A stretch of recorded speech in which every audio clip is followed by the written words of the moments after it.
చైత్ర మాసంలో వచ్చింది ఆ చైత్ర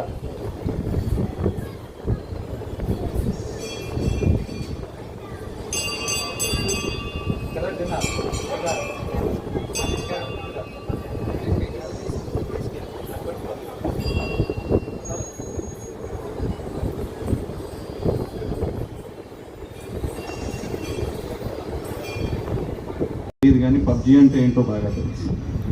సో అలా అయిపోయింది మన దౌర్భాగ్యం. సో మీ పిల్లల్ని ఇంత చక్కగా ఎంకరేజ్ చేస్తూ మన సంస్కృతి సంప్రదాయాన్ని ముందుకు తీసుకెళ్లే ప్రయత్నం చేస్తున్న వీరి తల్లిదండ్రులందరికీ కూడా మనస్ఫూర్తిగా మా అందరి తరఫు నుంచి అభినందనలు తెలియజేసుకుంటాం. God bless you. God bless you. Vasanta Navaratri ఉత్సవాల్లో భాగంగా రేపటితో ఈ కార్యక్రమాలన్నీ కూడా సంపూర్ణమవుతాయి. రేపు ఉదయం 8 గంటలకు మహాపూర్ణాహుతి ఉంటుంది. అలాగే 10 గంటలకు ఈరోజు కళ్యాణం జరిగినటువంటి సీతారాముల కళ్యాణ మహోత్సవాన్ని పురస్కరించుకొని రేపు రామచంద్రమూర్తికి శ్రీరామ పట్టాభిషేక మహోత్సవం ఉదయం 10 గంటలకు ప్రారంభమవుతుంది. కాబట్టి భక్తులందరూ